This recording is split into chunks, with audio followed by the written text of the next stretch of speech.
Have you heard of the strange black bus in Lagos? Or do you want to know what happened to people who enter the black bus? Let me tell you the story behind the black bus. In the bustling city of Lagos, where the streets never truly sleep and the downfall buses rule the roads, whispers of a strange bus circulated among the locals. They called it the Midnight Bus, a vehicle that appeared only in the dead of night, ferrying unsuspecting passengers to destinations unknown. It was a rainy Friday night when Busy, a young office worker, found herself stranded at Oberlin bus stop.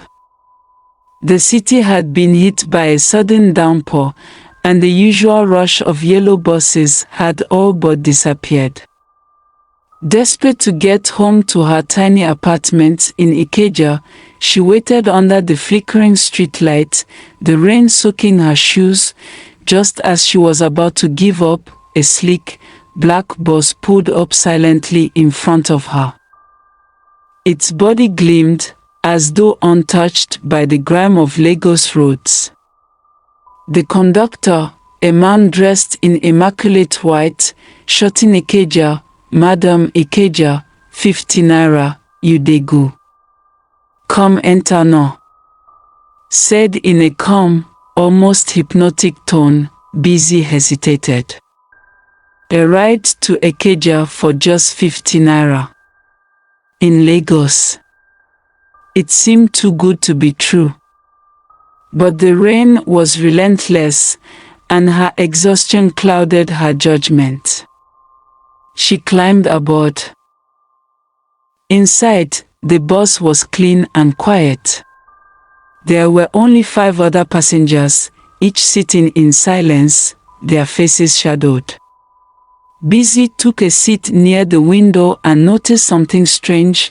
The windows were fogged, yet there was no visible breath from the passengers.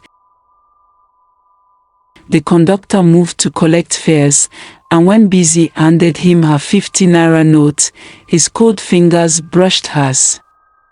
A chill ran down her spine, but she shook it off as the bus began to move, gliding effortlessly through the rain-slick streets. At first, everything seemed normal. The bus weaved through familiar Lagos roads, but soon Busy realized they weren't heading toward Ikeja. The city lights faded, replaced by an eerie darkness. The rain outside stopped abruptly, and an unnatural fog enveloped the bus. "Conductor, where are we going?" Busy asked, her voice trembling. The conductor didn't respond. The other passengers remained motionless, as though they hadn't heard her. She tried again, louder this time. "Where is this bus taking us?" One of the passengers, a frail-looking man in a tattered suit, turned to her. His eyes were hollow, and his voice barely a whisper. "You shouldn't have bothered." Panic set in as Busy realized she couldn't recognize the landscape outside. Instead of streets, they seemed to be moving through an endless expanse of mist. She noticed the passengers were slowly fading, their outlines becoming translucent. Terrified, she clutched her bag and tried to open the door, but it wouldn't budge. The conductor turned to face her, his eyes glowing faintly. "You cannot leave until we reach our destination," he said, his voice echoing unnaturally. Busy screamed, but the bus continued its silent journey. The frail man beside her whispered again, "There is a way to escape. At the next stop, jump off, no matter what." She nodded, her heart pounding. The bus came to a sudden halt in the middle of the fog. The conductor announced, "Next stop." The doors opened, revealing nothing but swirling mist. None of the passengers moved. Busy stood, her legs trembling, and darted toward the exit.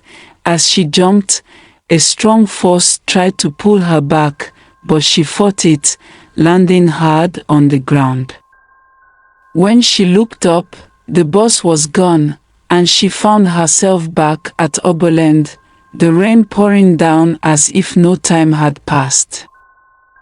Drenched and shaken, Busy flagged down a regular downfall and made her way home. When she recounted her story the next day, people dismissed it as a bad dream. But a few older residents nodded knowingly. "You saw the midnight bus," an elderly man said. "It appears to those at a crossroads in life. If you hadn't escaped, you might never have returned." From that day on, Busy avoided late-night travels and always paid close attention to the buses she boarded. And though she tried to move on, she could never forget the hollow eyes of the passengers or the silent, haunting glide of the midnight bus through the Lagos night. The advice in the story of The Midnight Bus of Lagos is to remain cautious and trust your instincts, especially when something seems too good to be true. In life, not all opportunities or solutions come without risk. Here's a breakdown of the lessons. 1. Question unusual circumstances. Busy boarded a bus that offered an unusually cheap fare and looked strangely pristine. Recognize red flags and question them before making decisions. 2. Trust your intuition. Throughout the journey, Busy's unease grew, prompting her to act and eventually escape. Your instincts often guide you away from danger. Listen to them. 3. Be prepared to act. When she learned there was an escape opportunity, Busy acted decisively. In uncertain situations, being prepared and taking action can save you. 4. Avoid cutting corners. The allure of the midnight bus, a cheap fare and immediate relief, came at a hidden cost. Sometimes, taking the hard but safer route is better than the easy but risky one. The story serves as a metaphor for being careful in life, especially when making quick decisions under pressure or temptation. Moral lesson: in life, not all opportunities are what they seem. Trust your instincts and always question the too good to be true. The end.